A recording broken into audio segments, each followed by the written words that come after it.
Sejam bem-vindos a mais um IELCast do Piauí. Para o mundo! É isso aí, Kilson Johnny. Seja bem-vindo mais uma vez. Graças a Deus, estamos aqui para mais uma edição, hein? A Voz do Além. Maravilha, hein? Lembrando que nós estamos no ar no YouTube todas terças, quintas e sábados, sempre ao meio-dia, impreterivelmente. Impreterivelmente. Ao meio-dia, tá legal? E é o primeiro podcast do Brasil em TV aberta todos os sábados. Às 22h30. Popularmente conhecido como 10h30. 10h30. 10h30 da noite, né?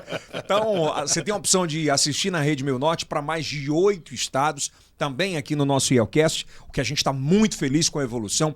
Nós estamos em todas as plataformas digitais, todas, absolutamente todas, de áudio, de vídeo, e a gente está muito feliz. Então, como esse conteúdo é de graça para você, já dá um like, ativa o sininho. E compartilha, né? Compartilha, cara. Você compartilha com o seu melhor amigo. E também com os melhores inimigos. Por quê? Eles sempre vão lá. Não é pra invejoso, é uma desgraça, né, rapaz? É verdade que eu sou... Tudo bem, Kilson? Tudo tranquilo, Cara, graças a você Deus. tá bonito. Heron, veste o homem atual. E a Heron, lembrando que tem loja no Teresina Shopping. E a loja exclusiva, né? Ela tem uma loja Heron. no Teresina Shopping, que é um dos maiores shoppings daqui, da nossa capital.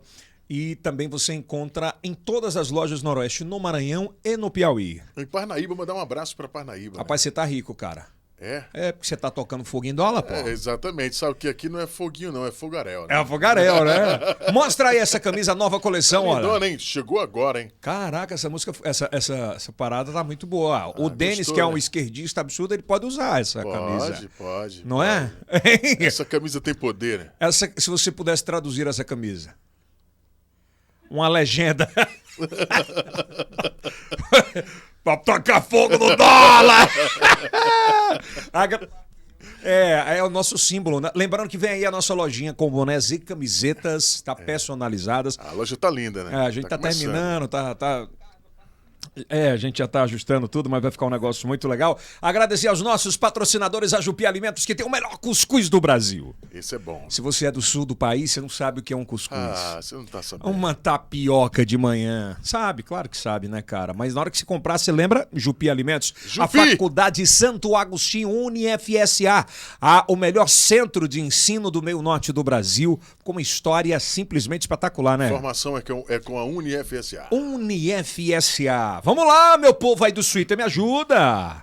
Medifarma, todo mundo testado, hein? Pois é, a Medifarma é simplesmente espetacular. Ela tem tudo que você precisa. Se você é secretário, se você é dono de empresa e precisa de material de saúde em estoque, aonde? Opa, Medifarma. Alô, seu Luiz! Alô, seu Luiz! Seu Luiz é danado. E é claro, ao nosso... Você sabe, um carpete maravilhoso americano. Esse é o primeiro case de sucesso. A Formato, cara, é o que tem hoje de mais moderno na nossa região, com cadeiras corporativas, daqui o Corporation Office. Corporation Office Formato. Por favor, meu assessor em inglês. Corporation Office Formato. A Formato, se você é um advogado de sucesso, tem que ter o quê? Formato. Se você quer ser um médico de sucesso. Formato. Se você é um arquiteto de sucesso. Aí sim, né? Tem que ter formato. Se você tem um escritório de professor. Já sabe, formato. É formato, velho. Né? Não esquece. Tu tá em que mundo? Já falei. Gente. Agradecendo sempre a Favorita pelos nossos petiscos maravilhosos e a Favorita por alimentar a nossa cadeia alimentar aqui. E a melhor internet? Mas a cadeia alimentar que a gente tem aqui é braba, né, velho? Não é fácil, hein? Semana passada, o carne de sol todo dia do Texas não aguenta. E é claro, a melhor internet do Brasil com o Félix. Ai, caiu aqui. Eita. Não tem problema não. O Félix já chega bagunçando aqui, é que nem o Denis Montoril aí. Olha aí, ó. É o Félix da Formato. Bate uma foto aqui, o Will. O Will Gonçalves, nosso assessor. É o Will TikTok. Esse aqui, ó. Esse aqui é o nosso querido Félix. Félix tá danado querendo falar nesse microfone, né, Félix? Tô te lendo, Félix. É a melhor internet do Brasil.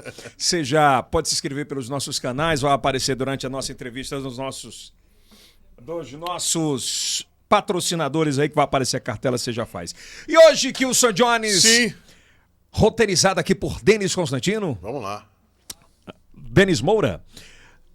Hoje nós vamos ter o prazer de receber um dos mestres que a gente tem aqui na nossa região e no Brasil, porque o Brasil ainda não conhecia. Aliás, estava conhecendo pelo TikTok, mas agora vai conhecer mais ainda. Mais ainda, né? Hoje a gente vai tratar sobre educação, sobre pandemia, sobre Covid, o que é muito importante. Sim. Se você odeia o Saber PT... qual é realmente a origem, Se você né? odeia o PT, ama o PT. Se você odeia o Bolsonaro e ama o Bolsonaro, você não pode perder esse podcast. Não, e não muda de canal, porque você tem que rebater tudo isso aqui nos comentários. Eu quero que você fale tudo aqui nos comentários aqui embaixo, tá legal? Você de esquerda e da direita. Do centrão também. Fake news, cara. O que teve de fake news no Brasil e no mundo não é normal. Então, a gente vai tratar disso aqui também. Hoje nós temos o prazer de receber o cearense de Senador Pompeu, nascido no dia 27/5/1969. 69, hein? 69. Paulo Henrique Pinheiro é um sucesso hoje no TikTok, cara. Um sucesso, na Nas verdade. redes sociais, hein? Ele é filho de agricultor cearense, né? É extensionista rural, é isso mesmo? E extensionista rural de Campo Maior, nasceu em Senador Pompeu e viveu o primeiro ano na zona rural de Milhã no Ceará, em 1971. Melhor do que ninguém para contar ele. Uma salva de palmas para o nosso professor Paulo Henrique. Alô, professor Paulo Henrique. Qual é a cor da sua máscara? Ei, qual foi a cor da máscara que você chegou aqui? Olha aí. Aí. Vermelho. Petista todo. Não sei se é petista. Hoje nós vamos entender essa história aqui, porque lá no TikTok dele tem, mas antes, você aprecia um bom vinho, um bom álcool? Nós estamos aqui até tomando uma Imperial para entrar no clima. É verdade. Eu quero te parabenizar aqui Olha e te presentear da iBeer, que é nosso patrocinador aqui. Olha aí. A iBeer é um startup, é o primeiro depósito online 24 horas do Piauí, é uma startup piauiense. E ela faz um trabalho incrível, assim, de entregar a nossa birita. Em todos os lugares. De segunda a quinta-feira, de cedo. 9 da manhã. Até às 3 da Professor que estuda muito, às vezes, eu quero tomar uma para dar uma aliviada. 9 horas da manhã, eu não vou sair de casa que a mulher não deixa, a insegurança. Liga, ele vai deixar. E sexta, sábado e domingo? É 24 horas. Entrega onde mais? Em motéis. Você já pediu? Já pedi uma vez. No motel? No motel. Foi bom pra caramba. Esse aqui é um moscatel da Aurora, professor. Olha aí, pois essa aqui eu já vou agora à faça noite. a base com a esposa, né? Eu já faço um TikTok agora de noite. Olha aí, iBeer. Quando lembrar de pedir bebida? iBeer! Tomando um império para virar imperador. Você usa óculos, professor? Uso óculos. E aqui é um voucher de 50%. Olha só. É um voucher de 50% na ótica, a mais moderna do Brasil. Você pode escolher qualquer armação, qualquer produto, você vai ter 50%. Beleza. Eu digo para você que você pode, por exemplo, presentear a esposa com óculos da Versace. Da Fendi. Da Fendi, pagar só a metade. Já viu? Olha aí. Tá vendo como é que é? Também vai render outro TikTok. Olha, aqui, ó. Eu tô usando o meu óculos da Prada. Sim. Olha. É fraco não, viu, Kilson? Prada. Tá bem, né? Mas Tá é bem. patrocinador da ótica. Eu mesmo não tenho condições de pagar ainda. Quer dizer que você gostou que eu fiquei legal de óculos, ô Denis? Ficou bacana. A cara de... E eu não sou intelectual, não, cara. Que ridículo você. Gostou, professor? Cara de biólogo, né? Biólogo, né? Cara de biólogo, né? É verdade. Eu soube que você andou transitando pela Pois biologia. mas eu fui jubilado. Você não gostou do azão-azinho? Não, eu tentei fazer, só que eu não dava, porque eu fazia rádio e não dava para conciliar. Ou eu trabalhava para sustentar, ou estudava. Era muito... Como a história de milhares de brasileiros, né? Com certeza. Quem é Paulo Henrique Pinheiro? Cara...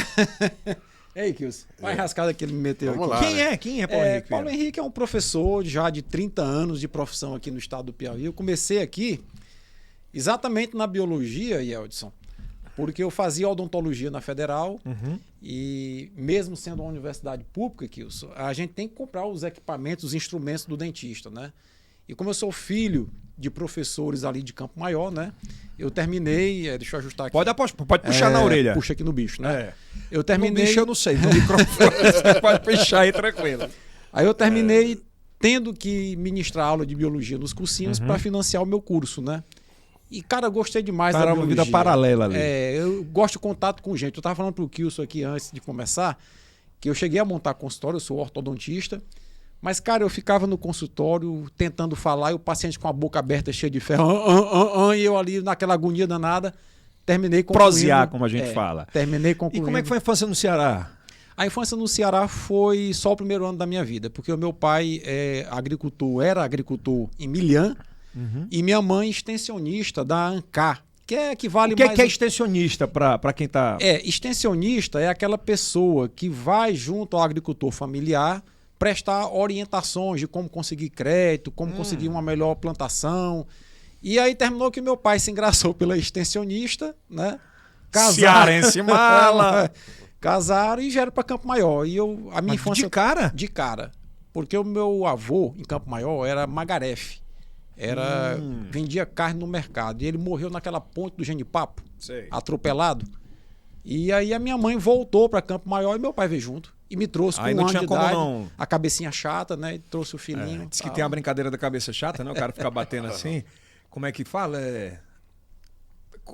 Não, é melhor não falar. Não, é melhor não. Melhor não falar. Mas tem também a da cabecinha estreita, né? Eu que sei bate qual no é lado, essa aí. né? Também tem a cabecinha de piauiense que a gente não pode Também, falar. Coloca nos comentários aí que a gente vai entender. Aí, professor, sua infância em Campo Maior. Campo Maior. E lá deu uma melhorada, um pouquinho de vida? Deu porque a gente saiu daquele agreste do sertão mesmo brabo do Ceará, que é ali Milhã, Senador Pompeu. E o meu pai virou comerciante em Campo Maior, tornou-se professor, fez pedagogia. Um cara que trabalhava na roça. Na roça. Me lembro do meu pai sendo aprovado, Elton, no vestibular. Eu com 4 anos de idade, meu pai aprovado no vestibular na Federal. E olha como era a rotina aqui. Meu pai pegava todo dia o ônibus 5 da tarde em Campo Maior com a minha mãe, vinha para a Federal fazer o curso e voltava de madrugada para Campo Maior. E como diz a história, é uma labuta, né? A força do conhecimento, né, velho? Tornou-se pedagogo. O primeiro emprego do meu pai foi bedel do Colégio Estadual de Campo Maior. E terminou diretor da escola. Campo Maior, para quem não conhece, é uma cidade emblemática do nosso estado. Sim. Né, que tem a Batalha do Genipapo. Terra de Heróis. Terra de Heróis. Inclusive está sendo rodados filmes séries para o Amazon Prime. E o Whindersson está prometendo. Ele vai fazer. Ele disse que vai gastar grana. Ele teve aqui? Teve aqui. Se comprometeu? Sim, mas ele já se comprometeu em rede social, inclusive, sobre isso. E aí a juventude, como é que você era um molecão como? Cara, eu fui aquele molecão criado naquele pé de serra de Campo Maior, só cabeça e orelha, né? Porque bem natural. Natural da estirpe. E vi aqui para Teresina, para o Colégio Agrícola, com 14 anos de idade, para fazer o segundo grau aqui, o ensino médio. Porque eu percebia já naquela época que eu tinha que vir para a capital para buscar a melhor oportunidade. Né?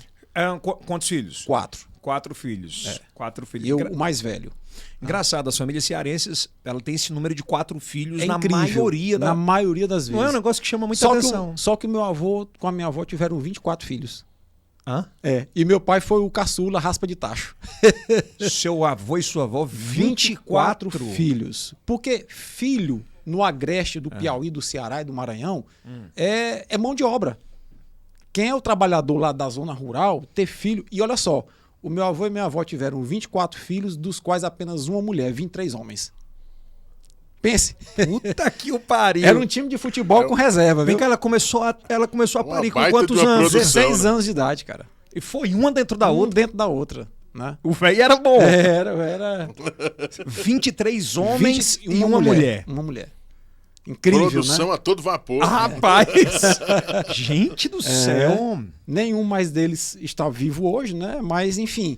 Mas não tinha TV não, né? Não tinha TV. Né? E já pensou no lamparina, lampião, né? Todo mundo dorme cedo, se recolhe cedo, né? Engraçado, a gente pensa que não tem nada a ver, né, professor? Mas os sussurros que são gerados através de uma relação sexual, elas impactam diretamente no menino de 7. Com certeza. Não é? Um negócio meio louco. E tem um lance interessante. Eu vi uma vez uma entrevista de um médico baiano chamado Ocimar Coutinho, que ele dizia que a menstruação na mulher, que tu que é da área da saúde, é um fato da modernidade. Porque a mulher, na verdade, tem que se comportar, biologicamente falando, como a minha avó, né? Ou seja, ela menstrua a primeira vez engravida. Durante os 9 meses de gravidez não menstrua, enquanto a amamenta não menstrua também. Então a minha avó, como teve 24 filhos, não soube o que era menstruação na vida dela. Era emplacando um depois do outro. Por esse lado, não? Pois é. Então por isso que ele diz que as mulheres têm que tomar anticoncepcional para evitar a menstruação, né? Porque a menstruação é um fato da modernidade. E a minha avó vivenciou isso. Minha avó praticamente não mexeu. Moderna, né? Também com 24 meninos, né, doutor? Aí quando é que você percebeu que a educação ia virar a sua vida? Cara, porque eu vivenciei isso em casa. O meu pai e minha mãe foram professores, né? Meu pai foi diretor de uma escola. Eu vivi isso no dia a dia, né? Ele se alfabetizou com quantos anos? Ele se alfabetizou aos 19 anos, fez o Mobral lá em Campo Maior, fez o curso normal em Campo Maior. Eu me lembro dele aprovado no vestibular de pedagogia. E para mim foi um exemplo. Meu pai é tudo que assim que eu tinha de referência de vencer pela educação. Ele te estimulava muito? Me estimulava e cobrava muito, né? O mais novo, né? Não, eu sou o mais velho. Perdão, o mais novo era o seu pai.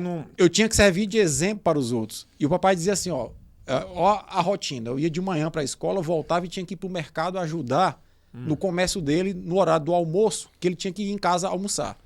Quando eu voltava, eu tinha que fazer a tarefa. E aí a leitura eu tinha que ir para o quarto e não podia ficar no quarto calado. Eu tinha que ler em voz alta o livro para ele perceber que eu estava estudando. Você entende? Então, naquela época não tinha TV, não tinha internet, não tinha videogame, a vida era essa. Era o físico do livro para você aprender e a vontade. E a vontade, Caramba, que loucura. Viajar através da leitura. E aí, quando eu comecei a ministrar aula de biologia... Você saca que essa metodologia aí ela é pancada. Ela é pica, velho. Muito boa. Ora, menino, como é que isso? Meio-dia. Bora lá. Menino, tu tá muito calado aí no quarto. Bora Quero correr. ouvir tua voz. Quero ouvir a sua voz. Mas é uma boa. Sim. A minha esposa, ela, para ajudar minha filha a entender o conteúdo da escola, ela teve que estudar tudo novamente para poder bater papo. Meio... Você revive toda aquela trajetória, né? É meio louco. É meio louco. Talvez a gente tenha hoje a geração... Talvez a gente tenha uma geração muito preparada tecnologicamente, mas talvez tenhamos hoje a geração mais despreparada para receber, não. Pois é. Esse é um problema que eu tenho verificado, porque eu tenho o meu filho mais velho tem 24 anos de idade. E o caçula do segundo casamento tem apenas 4 anos de idade. Uhum. E eu vivencio esse choque de gerações, porque as crianças e os adolescentes de hoje são pouco preparados para enfrentar não. E nós, pais, temos que tomar muito cuidado de não criarmos os filhos dentro de uma redoma, porque a vida aí fora é mais pancada do que alisamento. É cruel. É verdade. Só quem sabe é que... E aí, escola pública? Escola pública, desde a alfabetização até o doutorado. Sempre. Caramba. Né? Tudo público, nada privado. Né? Ou seja, talvez eu seja, e tantos outros colegas que eu tenho aqui no Piauí, o exemplo de que a escola pública funciona. Porque eu fiz a alfabetização em Campo Maior no patronato Nossa Senhora de Lourdes e terminei fazendo doutorado na Unifesp, que é uma das melhores universidades do mundo na minha área de formação. Qual é esse paralelo de querer e não querer? Porque o serviço público está aí. E muita gente coloca o dedo e diz que não vale, não presta, não funciona. O paralelo é de você ter foco e... Eu acho assim, que tem escolas públicas excepcionais, com a capacidade formativa maravilhosa, mas que ao longo dos anos foi sendo negligenciada pelo próprio poder público. Né? Eu não posso, por exemplo, comparar a escola pública que eu estudei na década de 70 com a escola pública de hoje. Eu acho que a da década de 70 era muito melhor. Até porque nós tínhamos pouquíssimas escolas privadas na década de 70. A iniciativa privada começou a explorar a educação a partir de 1996 com a LDB. Né?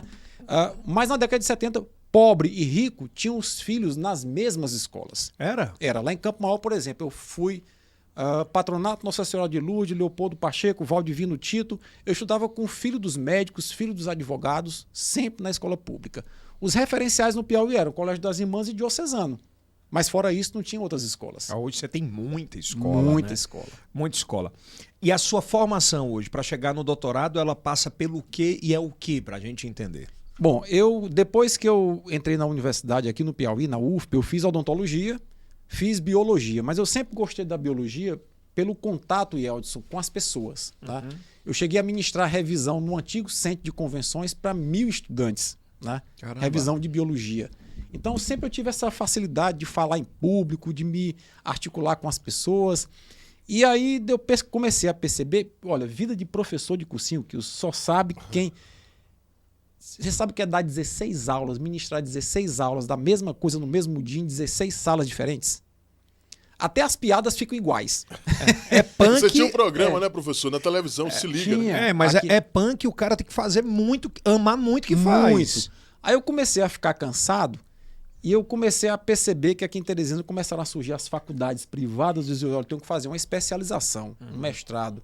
E aí logo o resultado começou a vir porque eu ajudei a montar a Nova FAP. Eu trouxe o curso de biomedicina para a Nova FAP em 2006, me tornei coordenador de curso lá, gestor de lá. Foi um grande aprendizado para mim. E aí logo depois fiz o doutorado, passei no concurso da Federal e da Estadual. Aí saiu de lá? Aí saí de lá em 2013 e hoje eu sou dedicação exclusiva da Universidade Estadual. né? DE. Dedicação Mas exclusiva. você passou também pela FAP e pela Uninasal. Isso, eu né? estava conversando com ele, que eu tive um contato no Grupo Meu Norte com a Lívia e o Paulo, e terminei virando consultor da FAP, da Aliança, até em Apucarana, eu todo mês ia para aquela região. Caramba! Cidade maravilhosa. Mas olha o aquela que o ali, conhecimento faz, né? Ele... Demais. Eu estava dizendo aqui, uma semana eu estava na FAP aqui em Parnaíba, na outra semana eu estava em Apucarana, com meu amigo Fábio Miquelin, que era o diretor financeiro de lá, e que hoje está aqui no grupo, né? Então, E qual dentre todas essas, qual é a que mais te apaixonou? Porque sim. você foi fazendo essa evolução de especialidades, especializações e tal. Cara, assim, a ação talvez profissional mais apaixonante que eu tive foi a Universidade Estadual do Piauí e é a Universidade Estadual do Piauí. Porque eu tive o prazer de ser pró-reitor de lá durante 4 anos. E a Universidade Estadual do Piauí, ela tem de Parnaíba a Corrente. São 12 campi. E eu viajei esse estado do Piauí inteiro, conheci muito mais a fundo o meu estado, e isso, inclusive, resultou depois numa candidatura ao Senado em 2018, né? É verdade, a gente vai chegar lá. Virei político. Pois é, tem uma parada que você fala sobre a questão, quase ficou preso lá em Fortaleza no quartel, foi? Foi. Isso aí foi uma passagem engraçada, porque no auge da crise do governo Alberto Silva, quem me ouvir aqui for da época sabe disso, Alberto Silva foi um grande realizador no estado do Piauí. A Universidade Federal do Piauí foi idealizada por ele. Albertão. O Albertão, a Maternidade Evangelina Grandes Rosa. obras, grandes obras. Brincam aqui que se você tirar o que HGV. o HGV, tirar o que o Alberto Silva fez, acabou o estado. Não, Barca do Sal não, Denis. Bom, e aí houve um grande preço a ser pago pelo servidor público desse estado no segundo governo do Alberto Silva. O meu pai e minha mãe eram professores do estado e nós passamos 10 meses nesse estado com atraso de pagamento de salário. E Eldson, você imagina o que é uma família com um pai e uma mãe com seus rendimentos suspensos 10 meses, chegar em casa e ter 4 filhos para dar comida. É uma loucura, velho. Complicado, velho. Difícil, né? Né?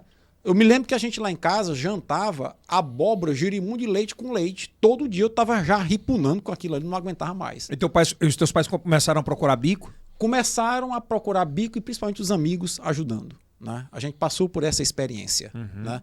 E aí, nesse momento, eu passei no concurso de sargento do Exército. Como é? Concurso da ESA, eu virei milico. Tá? Chegando em O que é Fortaleza... milico? Militar, né? Tinha que bater continência e tal. Ah, entendi. E aí fui lá para a Escola de Formação de Sargento do Exército em Fortaleza. Né? Chegando lá, eu não me adaptei àquilo, cara. E aí eu assim, tinha sérios problemas com a minha militância, hoje chamada de esquerdopata, né? E aí um tenente me chamou assim, simpatizou comigo e disse, olha, cara, tu vai pegar um xadrez aqui, se tu continuar com essas posturas. Caserna e quartel é quartel, né? E aí ele me colocou dentro da agência do Banco do Brasil, do quartel. O Bolsonaro não estava no dia lá, Não estava no dia. E me colocou com a tarefa. Olha só, perguntou, quem é que sabe aqui datilografia? E meu pai tinha me forçado a fazer o curso de datilografia. E eu fui abrir as contas bancárias dos cadetes lá na época e passei um mês dentro do Banco do Brasil só na datilografia e escapei da cadeia. Porque se eu continuasse lá no meio da turma, eu ia para cadeia. Mas pediu para correr? Pedi para correr quando eu passei no vestibular de odontologia. Que aí começa essa história toda. Aí começa a minha história de professor. E eu pedi Imunologia, é isso mesmo? É. Imunologia. Que é Imunologia. fundamental hoje, né? Cara, foi assim... Olha, eu me lembro quando eu cursei imunologia na graduação, eu disse, ainda bem que nunca mais eu vou estudar essa porcaria. Tu falava. Falava. Imunologia. E depois fui fazer doutorado em imunologia. Eu desenvolvi uma vacina, né, no doutorado, contra calazar. Já ouviu falar calazar? Já? Calazar. É. Eu desenvolvi uma vacina contra o calazar canino, né? Essa vacina, inclusive, nós pedimos a patente dela, né? Rendeu publicações nos Estados Unidos, na Europa. Conseguiu? Ainda não, está tramitando. Vai ficar milionário. Anos. Pra você ver, quando é uma pandemia mundial, eles aprovam em 6 meses. Você tá há 13 anos, cara. 13, Perdão, né? pandemia mundial é redundância. Pandemia. A pandemia do universo. E aí, quando vem essa pandemia, eu me lembro muito bem que em janeiro de 2020, ano passado, eu disse, essa epidemia de Wuhan já está com característica de pandemia. E a gente vai chegar nesse tema, mas eu quero entender como é que como foi lá para chegar a doutorado, esse estudo, o que tu passou, quais as pandemias que você estudou. E Eldson, aqui no Nordeste, no Piauí, nós dizemos que o Paulo Henrique nasceu com a bunda virada para a lua. Cara, eu sempre tive muita sorte, sempre, não posso reclamar. Quando eu cheguei na Nova FAP aqui, havia necessidade de que eu fizesse um mestrado, eu era especialista só à época. E eu mando um e-mail buscando vaga de mestrado em várias instituições, porque a dona da Nova FAP disse, se você conseguir um mestrado, eu te banco com a bolsa.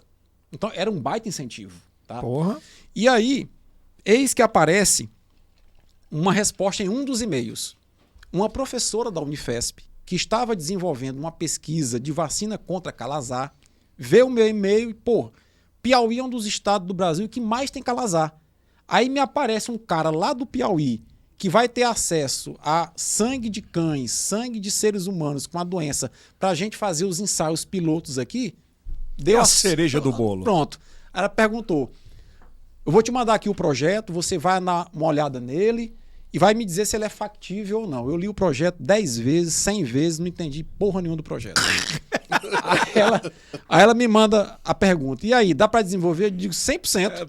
Tô dentro. Tô dentro. Né? E o calazar moendo, né? E aí eu fui para lá, ralei muito, aprendi, né?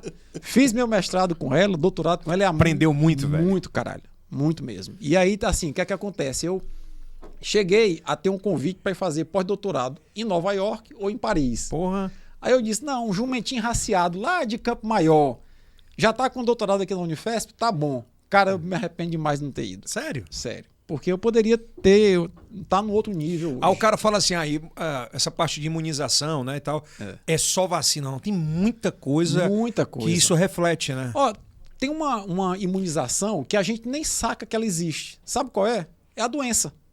Eu peguei Covid ano passado, antes da vacinação. Ao pegar a doença, eu me imunizei naturalmente contra a doença.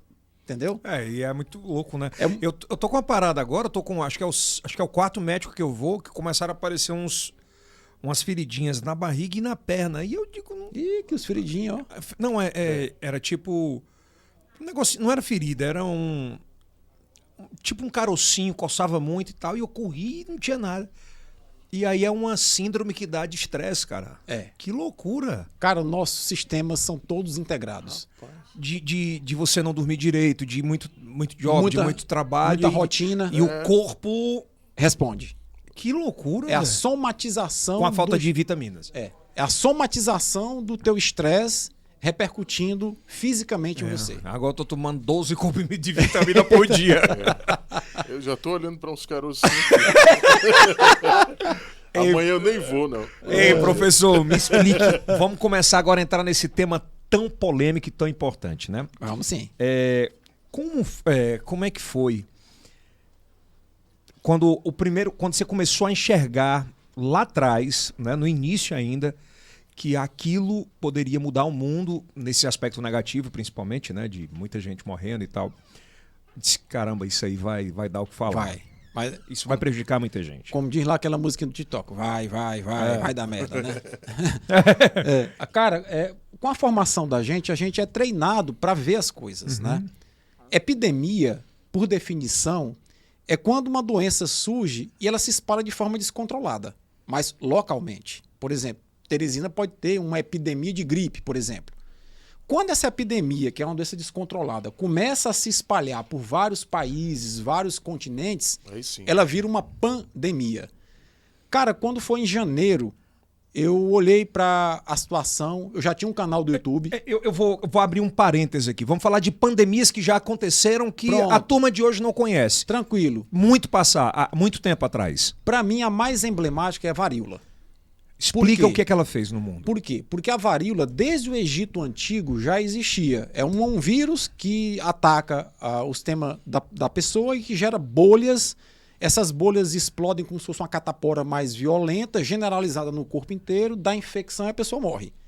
A Europa vivia um surto de varíola muito grande no século XVIII. E aí um médico britânico chamado Edward Jenner teve uma sacada. Ele observou que mulheres que ordenhavam vacas com varíola, porque tem varíola bovina e varíola humana. Aí que eu não sabia. Tem. Quando a mulher ordenhava as tetas feridas das vacas, de alguma forma ela se protegia. E ela não pegava a varíola da vaca e nem pegava a varíola humana. Olha aí. E nos arredores de Londres, naquela época, era comum a fama de mulheres que ordenhavam vacas eram resistentes à varíola. Ele disse, aí tem alguma coisa. Então, o que foi que o médico fez? Ele pegou secreção com pus de teta de vaca, injetou no menino de 8 anos de idade. O menino deu febre. O pus, velho? O pus. O menino ficou velho, ficou molinho e tal, mas ele antes aquecia o pus para matar os germes. Certo. E aí o menino não pegava varíola. Aí depois ele pegou secreção humana e injetou no mesmo garotinho. O garotinho não pegou varíola. Foi aí inventada a vacina. Vacina vem do latim vactinha, que reporta a vaca. Porque foi criada a partir de secreção de vaca. Porra! Olha aí. Que Que experiência, né? Isso é conhecimento, cara. Entendeu? Conhecimento. Então, quer dizer, a palavra vacina é o derivado da primeira experiência da primeira vacina inventada por Edward Jenner a partir de secreções de vaca. E adivinha o que é que chamaram o Jenner na época? Charlatão, picareta, os próprios colegas médicos. E depois que o método dele foi disseminado após a morte dele, ele virou o pai da imunologia e a vacina de varíola, que foi a primeira inventada, é a responsável pela erradicação da varíola do planeta. É a única doença que a vacina conseguiu erradicar do planeta. Se fosse hoje, era fake news. Era fake news. Era. Aqui na Zona Norte nós tivemos uma epidemia, mas foi de papeira. Papeira não ficava... Cara, vírus é um negócio muito louco. Aí foi evoluindo. Qual foi a segunda maior? Aí foi evoluindo. Ó. Papeira, esse comentário lá da B, velho. Cara, nós tivemos peste negra na Idade Média, ainda hoje tem peste negra na zona rural do Brasil. Nós tivemos a gripe espanhola no início do século XX, que matou milhões de pessoas, que é esse hoje H1N1. Né? Deixa eu te fazer uma pergunta. Me dá uma caneta aí. Naquela região mais fria, na Europa mais fria, isso era muito mais forte, né? Por conta do vírus que...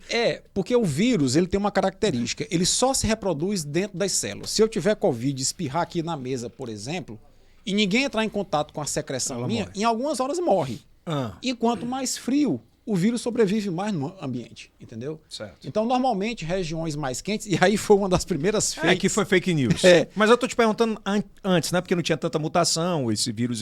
Os vírus acabavam não circulando no mundo como na pressa de hoje. Aí você tocou num ponto importantíssimo, porque hoje o cara trabalha numa multinacional que tem uma filial na China, ele pega Covid lá, no outro dia ele tá aqui no Brasil. E naquela época não tinha avião, era navio, né? Navio, 6 meses no mar. Quais são os episódios, por exemplo, de pandemias de vírus em navios por todo o mundo que você lembra, que você estudou assim, que foram marcantes, por exemplo? Por vírus chegou ao Brasil pelo Rio de Janeiro, pelo Porto do Rio de Janeiro. É o primeiro? É o primeiro registro aqui de uma virose que chegou até nós, né? Foi a gripe espanhola. O que a literatura fala sobre isso? A literatura fala que, na verdade, esse aglomerado de pessoas é que gera essa transmissão acelerada das doenças, né? Hoje, a aglomeração é muito maior do que no século passado. Então, nós temos que ter um cuidado redobrado com a aglomeração, né? Ainda tem gente que não acredita que isso não vai. Não acredito, e eu venho insistindo num ponto aqui já desde o ano passado. Escola. Para que local de maior aglomeração que escola? Você conhece? Nós vamos debater bem isso aqui hoje, de perguntas sobre isso. Bom, então a gente encerra esse período da sua vida e aí você chega nas redes sociais. Isso.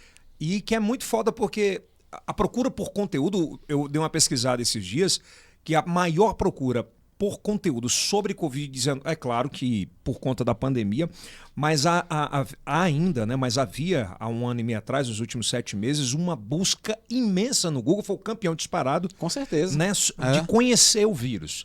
Então você viu isso através da televisão naquela época ainda. Você não tinha canal? Não tinha canal. Na verdade, a história de eu ter virado youtuber, ter virado TikToker, né? foi o fato de eu ter sido candidato em 2018 ao Senado.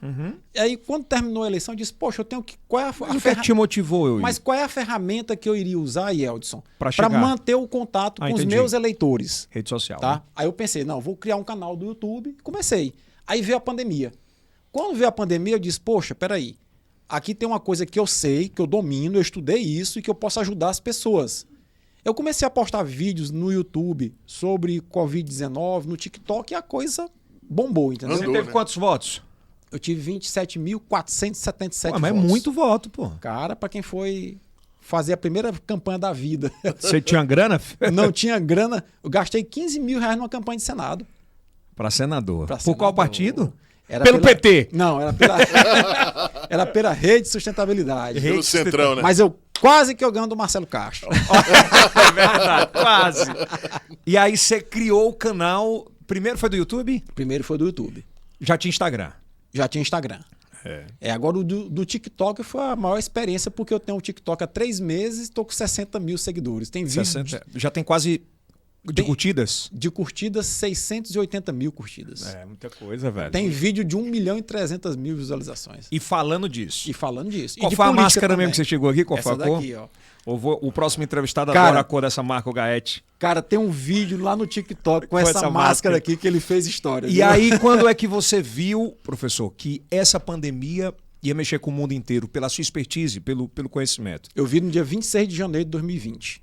E isso está registrado no meu canal do YouTube, que eu tenho um vídeo que eu chamo a atenção do Mandetta, que era o ministro de saúde à época, chama a atenção do Weintraub, o louco Weintraub. Você gravou um vídeo para eles? Gravei um vídeo chamando a atenção deles. E chamando a atenção do Paulo Guedes. Eu disse, olha, lá em Wuhan está havendo uma epidemia, isso dia 26 de janeiro, que está virando, assumindo características de pandemia. É necessário adotar planos de contingenciamento. A OMS só foi divulgar a pandemia dia 11 de março. Tem um delay aí de... 2 meses. 2 meses antes eu alertava, se o Brasil naquela época tivesse adotado plano de contingenciamento, de monitorar aeroportos, portos, fronteiras, a gente tinha ganho mais tempo para poder esperar as vacinas. A estratégia era essa. Nova Zelândia. Nova Zelândia fez isso, você diz, mas a Nova Zelândia é uma ilha, é fácil isolar. Mas o Vietnã, o Vietnã é um país do tamanho do Maranhão, a área territorial do Maranhão. Faz 1.600 quilômetros de fronteira terrestre com a China, que foi o epicentro da pandemia.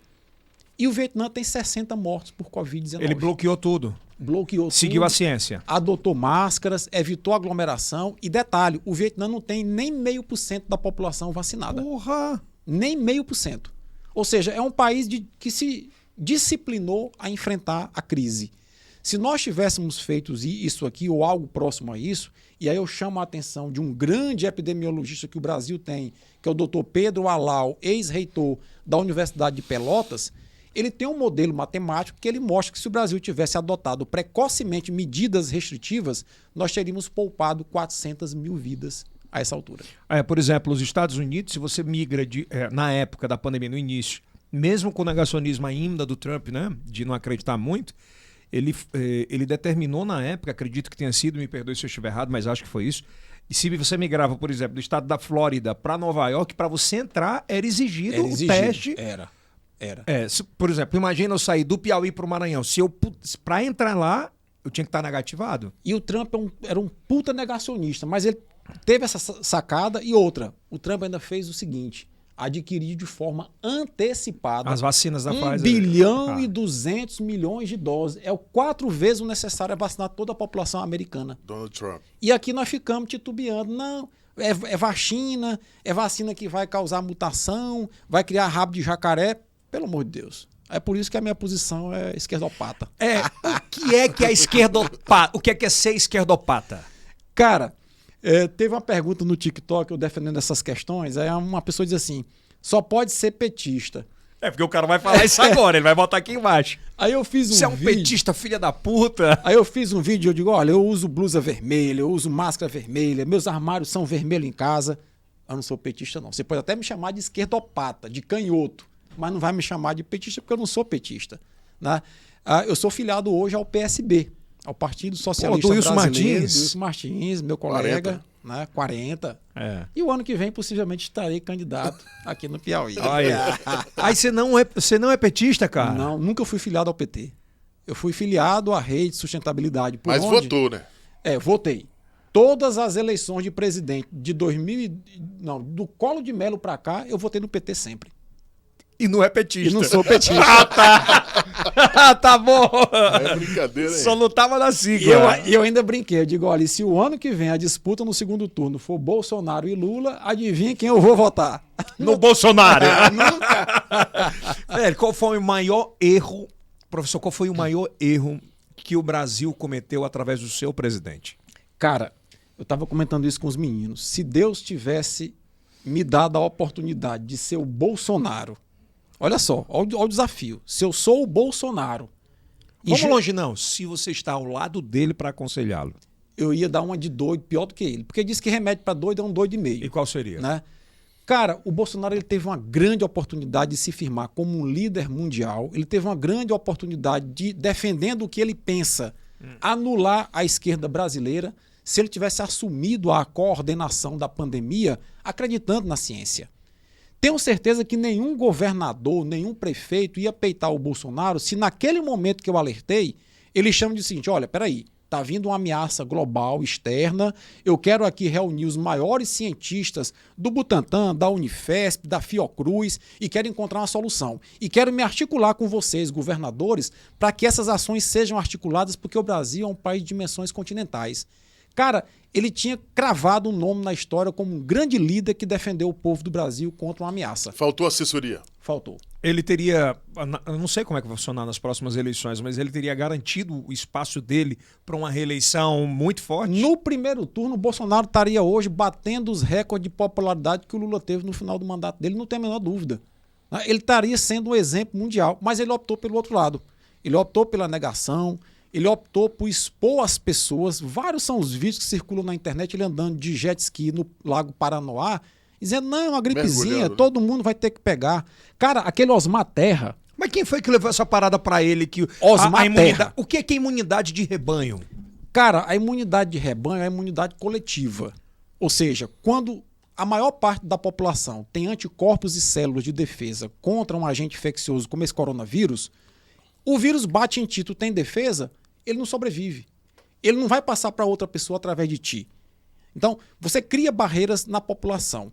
E aí um deputado federal chamado Osmar Terra, que é médico, foi secretário de saúde do Rio Grande do Sul. Esse cara tem vários vídeos, pesquisa no YouTube, ele na Jovem Pan dizendo, não vai morrer mais do que 1.000 pessoas de Covid-19 no Brasil. Todo mundo tem que pegar. Esse negócio de isolar, deixar a economia para depois, olha o que foi que deu, cara. Ou seja, a ciência, Yeltsin, ela não tem pressa. Mas me explica como é que o cara é médico e não acredita. Negacionismo. Cara, hoje eu vou levar ao ar 18 horas um vídeo de um médico dizendo que quem toma a vacina pode sofrer uma mutação no DNA e passar para gerações seguintes. Existe esse tipo de coisa. Então, às vezes, as pessoas têm que acreditar na ciência. A ciência, ela tem o seu tempo. Gente como eu, como outros colegas, dedicam uma vida a estudar isso. A gente, para publicar, tem que fazer uma pesquisa, mandar para um colega avaliar. O colega vai avaliar, vai fazer críticas. Ninguém está disposto a colocar o nome no lixo por conta de negação. Agora nós vamos entrar nas polêmicas exclusivo que o senhor Johnny. Exclusivo! Kit. Esse kit, velho. Kit Covid. Vou até tomar aqui. Você quer um brinde? Vou até tomar aqui uma para poder me preparar. Vamos lá. Kit Covid. Funciona ou não funciona? Claro que não. O coquetel. Claro que não. Como é que fala? É a pré... O pré-tratamento. Um dos vídeos que me fez ganhar grandes seguidores no TikTok, eu começo o vídeo mais ou menos assim. Eu digo assim, você é médico? Você é infectologista?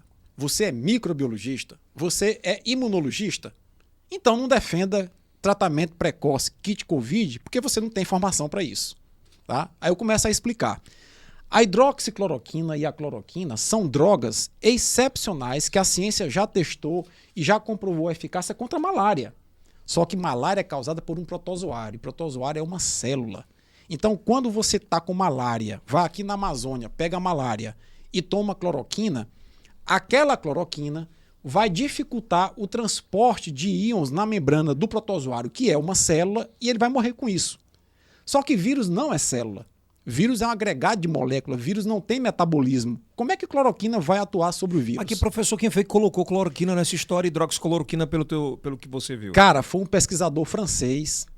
O cara fez um ensaio, que não era um ensaio adequado, em laboratório, e viu que numa cultura de células exposta à cloroquina, o vírus não conseguia infectar grande quantidade de células. Só que aquilo que acontece numa plaquinha de vidro não é o mesmo que acontece no nosso corpo com a dinâmica dos nossos sistemas. Aí quando transfere para o corpo, a resposta não é a Quem mesma. foi o desgramado que foi falar isso para o presidente? Pois é, eu acho que foi o Osmar Terra. Então, hidroxicloroquina... Comprovado, não funciona. A ciência já provou que não é nem que não seja eficaz, é que é ineficaz mesmo. Aí tem aquele discurso, por que não fizeram pré-tratamento contra a Covid? Os prefeitos não queriam, os governadores... Aí veio a segunda, depois da cloroquina, da hidróxilo, veio... me lembrem aí... Veio a ivermectina. Ivermectina. Aí veio a Anitta. A Anitta que os caras morreram de ganhar dinheiro. Morreram, tá? Depois se descobriu que o laboratório que produz a ivermectina faturou 1000% a mais nesse ano de pandemia do que na média, né? Então quer dizer... Para que serve a ivermectina e a Anitta? A ivermectina é um vermífugo e é um carrapaticida. Você dá ivermectina para cachorro que tem carrapato e pulga. Como é? É isso. E aí, de repente, tentaram associar a ivermectina com uma droga antiviral. Bom, só se você pegar e observar o patrasmente, como diz a história, uma virose que recentemente incomodou a humanidade e que até hoje incomoda, AIDS. Certo. E, Eldson, quanto se investiu em pesquisa, em tecnologia, em 30, 40 anos que o HIV está circulando entre a gente, para a gente ter um tratamento para AIDS? Muito tempo. Cara, nem tempo. Vacina ainda tem. Se você for contar as drogas que atuam bem contra vírus, você conta no dedo de uma mão. Na verdade, você trata a virose como? É tratando o sintoma da virose. Porque as drogas antivirais são muito raras, são muito difíceis de obter por uma razão, para ser bem simplório para o nosso ouvinte, o nosso telespectador. Uma droga para matar um vírus, já que o vírus é um parasita intracelular, ela tem que entrar no teu corpo, entrar na tua célula, matar o vírus dentro dela e não afetar a tua célula. É muito complexo. E então, para chegar a esse nível, o investimento é altíssimo, muitos anos de pesquisa. A Pfizer está agora anunciando uma droga que pode ter um efeito, sim. O FDA está analisando. Tá? Contra a AIDS. Contra a Covid. Contra a Covid. Um segundo, né? Que é um pré-tratamento. Então, assim, eu acho que o que a ciência preconizou foi, gente, calma. Vamos ficar em casa no primeiro momento, vamos entender o que é que está acontecendo. Depois vamos evitar a aglomeração, vamos usar máscara. Pois é, quando eu perdi um cunhado, né? E quando eu via evitar aglomeração, não ter contato, eu particularmente preferi seguir a ciência, né? O que estava acontecendo no mundo inteiro. De fato, para quem defende que fecha o comércio, mas não cancela o transporte público. Fecha o comércio, fecham as festas, mas não fecha o banco. É complicado. Não é assim? Esse foi o discurso. É bastante complicado. E que gerou ódio de ambas as partes. Isso das prioridades, né? Mas o que eu penso assim é que a estratégia... Pois é, para a gente entender o porquê isso. A estratégia deveria ter sido a seguinte. Em janeiro do ano passado, o Brasil deveria ter feito um trabalho... Olha, eu me lembro, na época do governo Lula. Eu estava voltando de Buenos Aires para o Brasil e estava tendo um surto mundial de SARS, Síndrome Aguda Respiratória Grave. E aí, dentro do avião, a aeromoça entregava um questionário para a gente responder. Tá com dor de garganta? Tá sentindo febre? Dependendo do que você respondia, você era colocado em quarentena. Tá? Então tinha que ter sido feito algo parecido para que a gente retardasse a circulação do vírus, porque era uma questão de tempo você ter teste de diagnóstico, você ter vacina, você compreender melhor a doença. Olha, quantas pessoas perderam a vida porque se achava que a questão principal era colocar no respirador. Tá? E depois a medicina foi compreendendo que o que causava a falta de ar era uma tempestade de citocinas. E o que é isso? A resposta imunológica exagerada. Então tinha que colocar... O corpo dá tilt. Dá tilt. Então a medicina demorou 2, 3 meses para entender que o Yeldson pegou Covid e está começando a desenvolver uma síndrome respiratória grave, entra com anti-inflamatório, tá certo? E o anti-inflamatório corticoide vai diminuir essa explosão de citocina em seu corpo e você vai começar a controlar a doença, entendeu? Então, quer dizer, levou tempo para entender isso. E o que a ciência pedia era, fica um pouquinho em casa, segura um pouco a onda, até a gente compreender melhor e poder salvar mais vidas. A OMS mais acertou do que errou? Eu acho que ela errou. Errou? Eu acho que ela errou. A OMS, ao declarar a pandemia só no dia 11 de março de 2020, teve um delay aí que repercutiu num espalhamento maior do vírus, porque em janeiro o vírus já estava na Europa. Lembra? Espanha, Itália, o drama que foi na Itália, Reino Unido, chegou nos Estados Unidos e estava chegando no Brasil, já América do Sul. Portugal e Itália foram os principais polos, né, no início ali. Itália foi um drama, cara. Um drama, população mais velha, né? Muita gente morrendo, aquela questão de corpos se acumulando nos apartamentos e o sistema funerário sem poder dar vazão. Tá, total. Professor, por que os caras, por exemplo, a gente tava 14 dias, 12, 14 dias. Quando tava no 7º dia, o cara tava... Beleza. De boa, tá tranquilo, vou passar por isso. A doença tem 3 fases.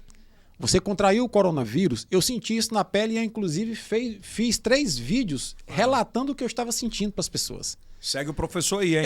Segue aí. Aí, olha só. Primeira semana é o período infeccioso. Você pegou o vírus e o vírus está se multiplicando em teu corpo. Só que ele precisa chegar numa quantidade tal para começar a causar sintoma em você. Isso dura quantos dias? Mais ou menos 7 dias. 7 dias. É a primeira semana. Aí eu peguei Covid, fiz o teste, deu positivo, de boa em casa, tomando até um vinhozinho em casa, eu disse, rapaz, tô de boa. Meu amigo, quando chegou no 10º dia, eu comecei a acordar 4 da manhã, com calafrio, febre, me tremendo todo e falta de ar. É angustiante. Eu tive 20% só de comprometimento pulmonar, mas é angustiante. É muito louco. Meu pai, ele teve 82%. Olha só. Meu cunhado morreu. E eu tinha muito, mas idade muito. Do teu cunhado? Meu cunhado tinha 42 anos. Caralho, muito novo. Ele entrou e disse para a esposa que ia morrer. Caralho. Deixou 2 meninos lindos, cara. De lascar. Ele achava que não tinha diabetes, não tinha doença nenhuma, ele era um cara pré-diabetes. Ele tinha uma diabetes tipo 2, alguma coisa nesse sentido, enfim. E a gente fala muito sobre vacina e sobre tratamentos hoje. A primeira pergunta que chega quando você para em qualquer lugar, se você sentar numa mesa de bar, como a gente está aqui, o cara fala assim, esse vírus foi criado. Não, quem criou o vírus foi a China para acabar com os Estados Unidos, para acabar com o mundo, para ter o monopólio da parada todinha. Comprar tudo. O vírus foi criado?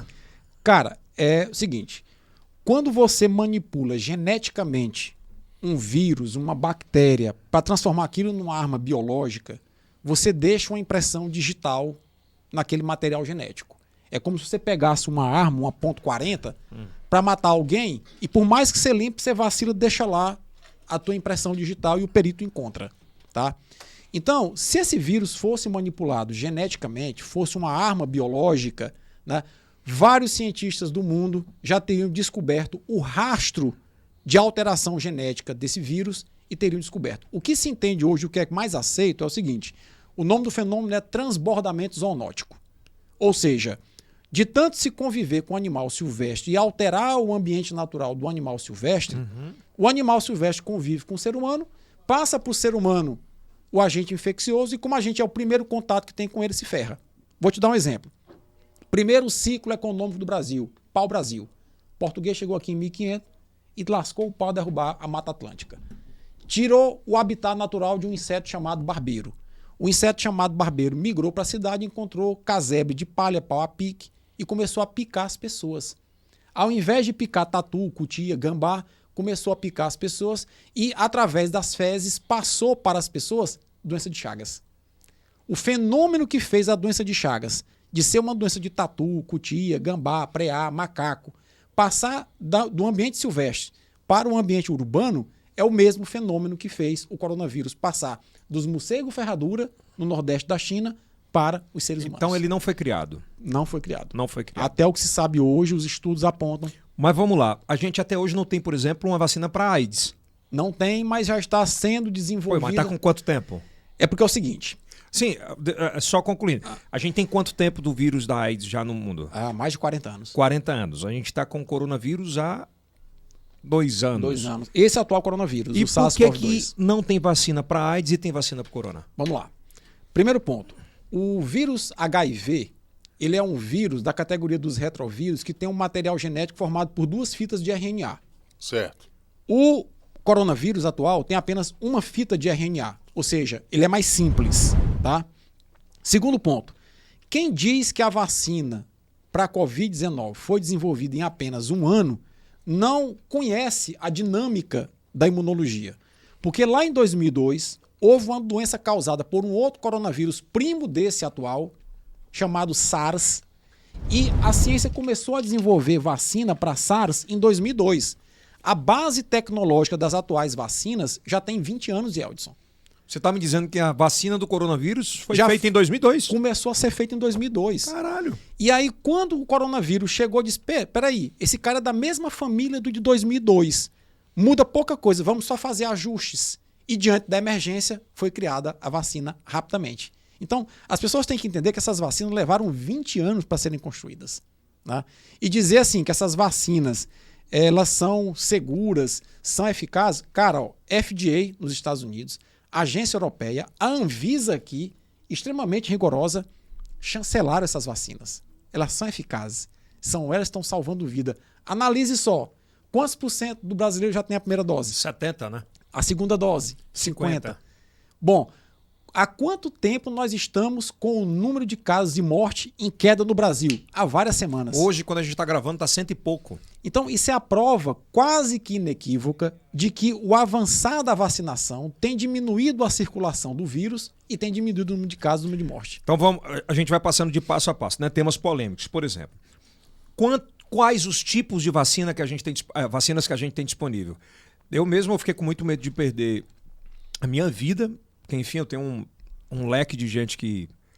E a minha vida mesmo tava com medo de morrer pra caralho. E acabei tomando da Johnson, né, que foi uma dose Eu tomei única. da Pfizer. Me deu uma reação foda. Parece um coice de jumento. É muito foda. Por que cara? Eu não entendo. Por que um é só uma dose e outra são 2 doses? Eu tomei, detalhe, professor. Deixa eu contar essa parada que é massa. A gente tomou meio-dia, eu viajei para tomar essa vacina e tomei meio-dia mais ou menos. E aí, 6 horas da tarde, eu sou o fodão, pô. Não senti nada. Vou tomar um vinho. Não. Não. Aí, cara, quando deu... E eu tinha que apresentar o programa de longe, Aham. acordando às 4 da manhã, de outro lugar. Quando deu meia-noite, o pandemônio, meu amigo. Pegou, foi um coice. Moço, dor no corpo, febre, um calafrio desgraçado. Era com febre e suando. Eu fiquei assim... Cara, a Eu vacina... vou morrer. Olha, vacina boa é aquela que está no braço. Por quê? Em que pese elas terem... a Coronavac tem eficácia de 50,3%. A outra tem eficácia de 90%. 95%. Tá? Mas se você pegar todas elas, protegem contra Covid grave e morte quase 100% das vezes. Então, assim, entre você tomar uma vacina e estar quase 100% protegido de ter uma forma grave e morrer, qualquer uma delas é boa. Agora, eu sou fã mesmo, sabe de quem é? Coronavac. Sério? Por quê? Ela é o feijão com arroz das vacinas. Ela é a vacina, aquela vacina que eu te falei no início aqui do bate-papo, do cara lá do século XVIII contra a varíola das tetas de vaca, a tecnologia é a da Coronavac. E qual é? É a tecnologia de um vírus inativado. Você pega o próprio coronavírus, inativa com temperatura e produtos químicos, e coloca aquilo no corpo. Aí o corpo pega o vírus morto e diz, porra, vou produzir aqui anticorpo e tal, e se defende. É o feijão com arroz das vacinas. Por exemplo, a Coronavac ela resolve a mesma coisa que a Pfizer. Resolve. O que acontece é que a Coronavac ela tem uma baixa eficácia para proteger contra a infecção Covid as pessoas acima de 60 anos de idade. Tá? Mas mesmo se eu tenho, por exemplo, 70 anos de idade, tomei Coronavac e peguei Covid, cara, eu vou estar mais de 90% das vezes protegido de ter uma forma grave da doença. Então eu vou ter uma dor de garganta, uma moleza no corpo, mas não vou para o hospital. Não vai morrer. Não vou morrer. Tá? Outras vacinas, você tomou, por exemplo, a Janssen. A vacina da Janssen é uma puta sacada. Ela é uma vacina de uma dose só. Aí você pergunta, por que ela é dose única e as outras são 2 doses, né? É porque tem um segredo aí na história. Quando o cara desenvolve a vacina, ele mistura a vacina com um produto chamado adjuvante. E há vários tipos de adjuvante. O adjuvante é uma substância que vai facilitar a resposta imune, vai ajudar o corpo a produzir a resposta. Os caras da Johnson & Johnson encontraram uma combinação de adjuvante que se mostrou muito eficaz nos testes e não revelo para ninguém. É o segredo deles. E ela é muito foda, Ela né? é Contra muito o todo, né? Contra... Ela é muito boa. É verdade. Eu não sei, eu tô perguntando pela minha ignorância e nesse aspecto. Inclusive, tem relatos que ela até meio que não deixa com que você acabe contraindo a própria doença. Sim, ela tem uma altíssima proteção para você, uma vez que tomou a vacina, você entra em contato com o vírus e não desenvolve a doença, tá? Então ela é muito foda. E por que ela causa esse efeito tão forte? É porque é o seguinte, na verdade, quando a vacina ela é muito boa, ela tem uma capacidade de proteção muito intensa, ela vai estimular uma resposta imunológica muito forte. E produzir anticorpo é proteína. Produzir célula de defesa, isso gasta o quê? Energia. E você se debilita para isso. Então quer dizer que o cara disse, eu tomei a vacina, passei mal, essa é a vacina. Essa é a vacina. Qual foi o melhor ministro? O melhor ministro da saúde? Foi o Mandetta ou foi o outro aí? Cara, eu acho que o Mandetta... Ele vai dizer que foi o Marcelo Castro. Eu acho que o Mandetta, ele foi muito político enquanto ministro, mas ele tinha um apoio técnico muito bom da Anvisa, né? Mas ele poderia ter sido mais incisivo. Talvez ele não foi mais incisivo porque ele sabia que ia causar ciumeira no Bolsonaro, como causou e foi demitido, né? Mas, cara, o Brasil é um caso único de você estar numa pandemia com troca de 4, 5 ministros da saúde. Pois é, e a gente tem uma expertise muito forte sobre vacinas, né, professor? Cara, você tem uma rede de 28 mil postos de vacinação do SUS no Brasil. O Brasil é conhecido no mundo inteiro sobre isso, né? Sobre isso, ó, se você pegar, analisa os números. O Brasil diariamente está imunizando 1,5 milhão, 2 milhões de pessoas. Tá? Em campanhas passadas contra H1N1, o Brasil chegou a imunizar 10 milhões de pessoas em um único dia. 5 vezes mais. Então falta vacina. Se o Brasil tivesse adquirido um estoque de vacina antecipado... Se ele tivesse adquirido aquele primeiro lote da Pfizer... Nós estaríamos, a essa altura, com 100% da população imunizada. Quantas mortes? Possivelmente nós estaríamos aí, eu acredito muito, no Pedro Alau, com 200 mil mortes. 400 mil mortes a menos. Se isso não for genocídio, eu não sei o que é. E quem é o Bolsonaro para você como estudioso?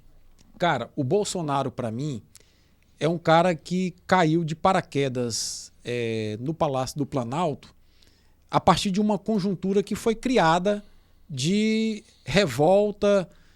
Se você observar toda essa retórica de combate à corrupção, isso faz parte da nossa história. Jânio Quadros, qual foi a campanha dele? A campanha da vassoura. Vou varrer a corrupção. Olha o que foi que deu. Renunciou com 1 ano e depois houve um golpe militar. Tá? Collor de Mello era o caçador de quê? De marajás. Tá? Foi eleito com essa bandeira de combater a corrupção, combater os marajás. Depois se descobriu que ele próprio estava envolvido em tudo e sofreu impeachment. Né? Então, o Bolsonaro... ele é uma pessoa... Vai passar pelo Lula. Mas o Lula é um cara que construiu uma história muito bonita. O senhor é petista, professor? Eu não sou petista, não, mas eu gosto do Lula. Mas e o mensalão, professor? O mensalão foram histórias criadas aí que precisam ser melhor explicadas. A Dilma! A Dilma é uma vítima.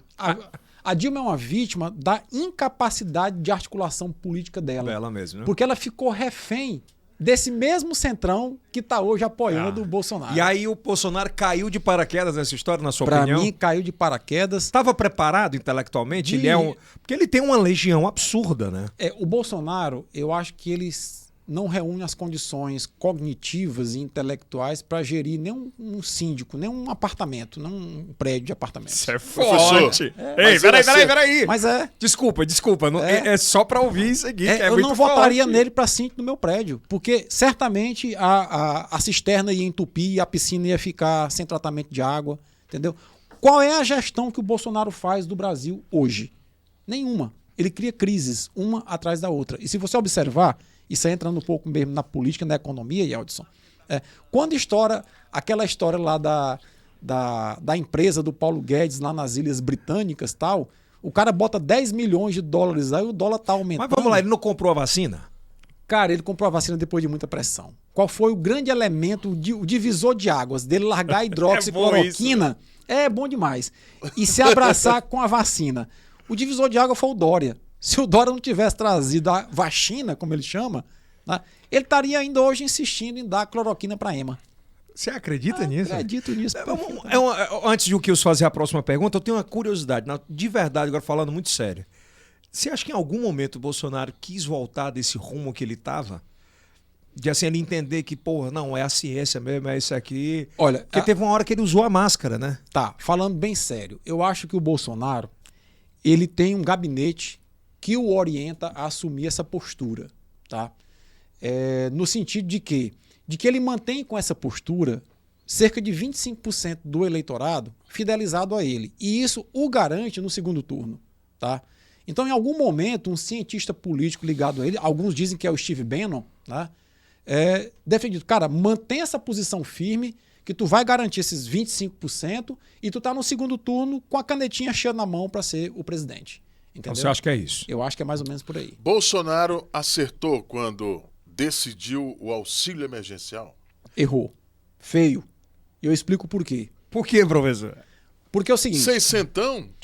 Primeiro... Não, é 400, pô. Era 600. Se a gente recapitular, ele propôs 200. Foi. O Congresso insistiu para ficar em 600. E agora, ele vem com essa conversa do Auxílio Brasil para substituir o Bolsa Família, porque no Brasil não foge à regra da história. Quando, por exemplo, Xerxes, né, imperador persa, conquista um outro país, ele manda quebrar todos os monumentos que lembravam o anterior. Você tem que apagar a imagem do outro. Aqui um governador vai eleito, ele manda pintar de preto as placas que o governador anterior inaugurou as obras. Então, é preciso, no ano de eleição, acabar a principal marca do PT, que era o Bolsa Família, que completou 18 anos, e criar uma nova marca ligada ao bolsonarismo, que é o Auxílio Brasil. Detalhe, o Bolsa Família, ele é gerido, entre aspas, no sentido de que as famílias são inseridas pelo município. E Eldson, quem é que melhor conhece a realidade das pessoas que o município? Ninguém. Total. Aí o que é que o Auxílio Brasil faz? Traz a coordenação disso para Brasília. Inclusive, quem vai ser o coordenador é o Ciro Nogueira, piauiense. Ele é que vai ter a chave do cofre do Auxílio Brasil. Foi o que eu li na imprensa. Quer dizer que quem vai ter a chave do cofre do Auxílio Brasil de R$400 é o Ciro Nogueira. É o ministro da Casa Civil. Então, quer dizer, quando você centraliza um auxílio, que na verdade é um programa de assistência social importante, que tira as pessoas da miséria, você centraliza em Brasília, você dá uma ferramenta política de peso na sucessão. Professor, quem manda mais no Brasil hoje? É o Bolsonaro ou o Ciro Nogueira? É o Ciro Nogueira, com certeza. Meu presidente, eterno presidente do River. É ele que manda? Ele que manda. O cara é o dono do Centrão, é quem manda lá, quem dá as cartas bonitinho, né? Você acha que a partir de agora até ao final da eleição, todo o planejamento é dele, exclusivo dele? Não, eu não diria que é exclusivo dele, mas eu acho que o Ciro Nogueira... Ele da equipe dele. Eu acho que o Ciro Nogueira é um cara que tem um peso político muito grande, falando bem sério. É um senador eleito com quase 1 milhão de votos aqui no estado do Piauí. Foi eleito, inclusive, na base do atual governador Wellington Dias, depois rompeu com ele, mas é um cara que se articula muito bem. É um cara... É a prova, né? É a prova disso. É a prova, né? é a prova. Eu perdi um time aqui de uma coisa que eu ia perguntar. Perdi um time ainda sobre a pandemia. Bom, vamos fazer perguntas pontuais, né? Pra gente estar fechando. Quando acaba a pandemia? Aqui no Brasil... Principalmente. Eu acho que ela já está acabando. Eu, inclusive, já soltei também, eu estou fazendo comercial aqui, mexendo no meu canal. Pode fazer, direto. Como é o nome do seu canal e do TikTok? Aqui tem vai aparecer, mas... Tem um comunicador fantástico aqui, além de você, que é o Silas Freire. Muito forte. Muito forte. E o Silas Freire tinha um negócio, conversa. Por meu canal, Conversa do PH. Bacana. Bacana, Conversa bem fácil. do PH. Conversa do PH. Falo sobre política, economia, Covid, enfim. Então, lá no meu canal... Eu já esculhamba muito, não é? Muito. Cara... Os haters. Os haters.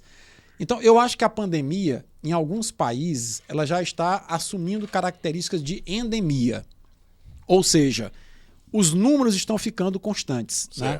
Isso significa o quê? Que de uma doença descontrolada, espalhada pelo mundo, ela vai se tornar uma doença onde os números de casos se repetem ano após ano. Então, eu acho que a evolução da pandemia de Covid-19 é transformar-se numa endemia. Aqui no Brasil, já a partir do próximo ano, eu acredito que a gente vai ter essa estabilização de casos. Vai ficar ali 30 mil casos, 40 mil casos por ano. 2.000, 3.000 mortes, talvez, dependendo do ritmo Anual. anual. Por exemplo, hoje a gente bateu quase 100, né? No que a gente está gravando aqui. Você acha que vai ser essa média por muito tempo? Vai ser por algum tempo e eu acredito que nós vamos ter que tomar doses de reforço da vacina, tipo H1N1. O Butantan, inclusive, trabalha uma vacina híbrida, uma vacina conjugada, que você, ao mesmo tempo, quando é picado, toma a vacina de H1N1 e a vacina de Covid. Ela vai ser conjunta. Conjunta. Você acredita nisso? Acredito nisso. Estamos nos aproximando disso, Graças se Deus a Deus. quiser, Graças a né, Deus, Kilson né? Johnny? Graças Se a quiser. Deus, e não foi às custas do tratamento precoce, foi às custas da ciência. Para fechar, por que a Sputnik não vingou? A Sputnik não vingou porque ela não conseguiu demonstrar, através do laboratório que a representava no Brasil para a Anvisa, por meio dos relatórios, toda a documentação que a Anvisa... A professora não funciona em outros países? Funciona. Tem quantos hoje? A Argentina usa Sputnik, a Rússia, a Indonésia usa Sputnik, a Mas Turquia... vamos lá. O cara que vai estar assistindo vai dizer, mas a Rússia fechou as portas novamente. Fechou. Mas eu te pergunto, é por conta da vacina ou de quem não quis vacinar? Negação, quem não quis vacinar. A Rússia tem 31% da população vacinada e 50% dizem que não toma vacina nem Sputnik, nem da Pfizer, nem a Pau. Resultado, a negação tomou conta de lá e lá a variante Delta originou uma Delta Plus, uma variante AY42. Essa variante está se espalhando muito rapidamente e agora os russos que disseram que não iam se vacinar já querem se vacinar. Então, uma pergunta acho que é interessante a gente fazer, por exemplo, a gente fala sobre variações e mutações do vírus. A gente fala de Delta, fala entre outras, né? Uhum. E há um start muito grande no mundo de quando se cria e diz sim, eu vou morrer. O cara vacinado. Certo. Né? Uhum. De 0 a 10, a chance de quem está vacinado de ser infectado e morrer por uma mutação, uma variante. É difícil cravar um número, mas o que é que a ciência até hoje sabe? Você que está vacinado com a Janssen, eu que estou vacinado com a AstraZeneca, tu está vacinado com o quê? Com a Pfizer. Com a Pfizer. Né? Nós vacinados, a chance da gente contrair qualquer variante, a Delta, a Gama, a Alfa, é mínima. E uma vez que a gente contrai, a gente pode até contrair uma segunda vez, desenvolver Covid, mas ela vai ser muito, muito branda e a gente provavelmente não vai se hospitalizar e não vai morrer disso. Eu não tô conseguindo engravidar. Será engravidar uma pessoa, minha esposa, novamente? Será que é a questão da fertilização aí? É porque tem gente que tá falando que se o cara tomar vacina, causa problema de fertilidade. Cara, tem muita fake. Eu acho que talvez eu tenha conseguido avançar no TikTok, no YouTube, em função do combate a essas fakes. Tem história de você coloca uma moeda e a moeda prega, tá?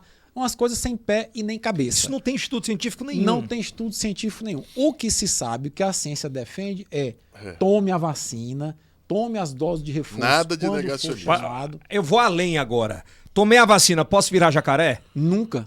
Né? Só se você botar uma fantasia de jacaré no Halloween e sair nadando na piscina da sua casa. Aí eu virei Aí jacaré. 2, tomei a vacina e tô propenso a pegar AIDS. Nunca. Eu acho que talvez aí tem um viés sexual, porque você lembra que a primeira-dama tomou a vacina lá em Nova York, né? Então, de repente, o presidente vem, a primeira-dama tomou a vacina, né? E quem toma a vacina pode pegar AIDS. Será que o presidente está usando camisinha quando transa com a primeira-dama? Então, Mas vem, eu não acredito que o presidente não consiga acreditar nisso. cara, é uma loucura isso aí. Será que tem alguém ali falando e passando esses dados para ele? Cara, eu não sei. Às vezes eu acho que ele dá uma surtada. A gente tá vindo agora, o Facebook suspendeu, o Instagram suspendeu. O YouTube. Agora o YouTube com suspensão de uma semana. Não há. Ele pegou um dado de um portal. Ele vai pro Twitch, vai agora pra buia, pode ter certeza. Então, e eu não tenho, assim, eu sou muito, nesse aspecto, eu deixo muito as coisas andarem, né? Eu só fico perplexo às vezes de ter uma situação de completa e extrema ciência que tem dado certo no mundo inteiro, gente não tá morrendo. O Brasil é prova disso. O Boris Johnson zombou da Covid, pegou, quase que morre, tomou a vacina e depois serviu de exemplo pro mundo. Cara, é o que eu venho dizendo. Se o Bolsonaro tivesse se abraçado com a ciência o ano passado, ele era um líder. Esse corte vai render muito seu. Acredito muito que esse corte vai viralizar muito aqui, porque é uma frase muito forte. Eu não tinha visto alguém falar sobre disso nesse aspecto. Mas é bem isso, ó. Vamos fazer um exercício um exercício mental de dizer assim, voltar no tempo e nós temos um presidente Bolsonaro que, poxa, tudo que a ciência falou eu estou acreditando, eu vou defender, é isso aqui. Qual era a situação que o Brasil estaria hoje? E ele, em termos de popularidade, reconhecido no mundo inteiro. O cara vai para a ONU defender cloroquina que o mundo científico... Para fechar, atenção, exclusivo que o senhor Jones. Exclusivo. Professor, o senhor vota, tem lá, segundo turno, Dória e Bolsonaro. Agora você me lascou. Me lascou em banda. Tá? Mas é assim, por tudo que eu acredito... Lembrando que o senhor não é petista, né? Mas olha, por tudo que eu vivenciei de 2018 para cá na política partidária, qualquer que seja o candidato que esteja no segundo turno o ano que vem contra o Bolsonaro, eu estarei com ele. Então você votaria no Dória? Votaria no Dória. Votaria no Dória. Lula e Bolsonaro? Lula sem pensar. Muito bom. Sem pensar. Lula e Dória? Lula. Ciro e Bolsonaro? Ciro. Ciro e Dória? Ciro. Ciro? Ciro e Lula? Lula. Peraí, mano. E não é petista? Cara, olha, eu acho que a gente tem que dar a César o que é de César. Eu acho massa a gente levar a política dessa forma, sabe? Brincando. Brincadeira, né? Se divertindo, até porque nós vivemos numa democracia. Eu achava que você vinha, inclusive, de camisa vermelha hoje. Ele que você não veio. Você acha que o kit gay será implantado com o Lula ganhando? Olha, eu acho que a gente tem que respeitar a questão da orientação das pessoas, da diversidade política, religiosa, né? Eu acho que o Brasil é um país tão miscigenado, é um país de uma cultura tão diversa para a gente estar particularizando as coisas, né? E eu acho que assim, que mesmo que o Lula volte e não ganhe, eu acho que ele terá dado um grande exemplo, porque, poxa, olha, nós temos que avaliar com muita frieza. O Lula foi chamado de ladrão, o Lula foi preso, teve a oportunidade de ir fora do país, disse que não ia, ficou preso, disse que ia provar que o Moro estava mentindo, o Moro está escrachado pela própria justiça, ou seja, tudo que o Lula disse de quando ele foi preso para cá, ocorreu. Exclusivo que o senhor Jones. Exclusivo, hein? Vou guardar esse... Eita! Vamos lá. Percentual. Quem ganha a eleição com quanto, quem perde com quanto?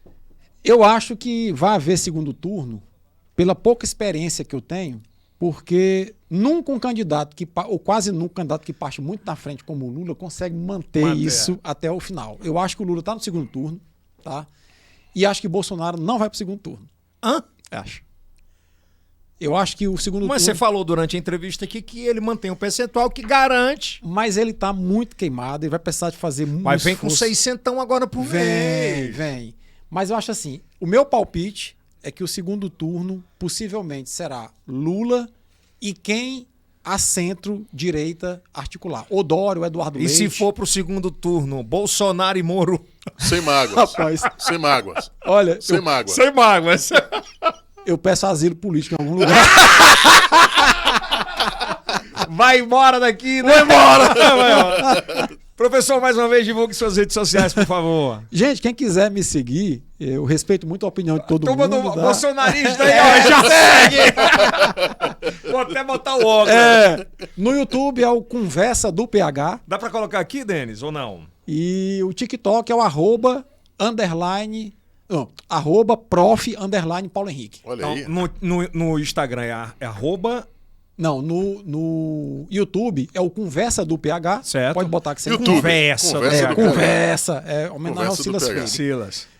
E no TikTok, que é a mais recente, é @prof_Paulo Henrique. @prof_Paulo Henrique. Tudo junto. No TikTok. Já tem Kawaii? Não tem o Kawaii. Eu tô atrasado, olha tá lá. vendo? Olha aí, ó. Pense. Pô, já tem 10 mil inscritos. Ó, eu falo de vulcão, tá vendo aí, ó? Olha, a vacina contra a Covid causa AIDS, já tá lá. Tá já vendo? tá lá, já tá batendo os 1000 views, ó. Já tá chegando. Não causa, né? Não causa. Não causa. É louco. Meu irmão, obrigado pelo bate-papo. Espero que você Valeu, tenha gostado, professor. Yes. Gostou da experiência, cara? Cara, eu aprendi muito aqui com aqui vocês. Aqui é um confessionário, sabe? Aprendi bastante. Já tô aqui de olho em algumas coisas. Vai fazer um podcast. PH Podcast. Mas quanto melhor, quanto mais, melhor. para disseminação de informação boa. Mas é muito importante porque também é uma forma da gente socializar. Como a gente viu aqui, que eu fiz a minha formação toda da alfabetização ao doutorado na escola pública, eu acho que é uma obrigação essa devolutiva à sociedade. Sem sombra de desse dúvidas. conhecimento. Sem sombra de porque dúvidas. A sociedade bancou os meus estudos com seus impostos. Você, inclusive. É bacana, é verdade. Legal. Já ativa o sininho, deixa aquele like, comenta, se inscreve no nosso canal secundário, que é o Meio Norte Mais. Também a gente tem o canal de Shots. Olha aí. Né, que é um canal específico no YouTube que você pode ver trechos especiais. Nós também temos as nossas plataformas de áudio, Google Podcast, Spotify, Deezer, enfim, muitas outras. Amazon Music também, estamos lá, firme e forte. E também no nosso canal de cortes, que vai estar aqui no link da descrição. Pedir uma coisa, aproveita, já maratona o próximo aí, que tá muito bacana, ok? E é o fera. E é o de fera, gente. Viu? Tamo junto. E é o Cast. E o dólar queimando. Valeu. Valeu, gente.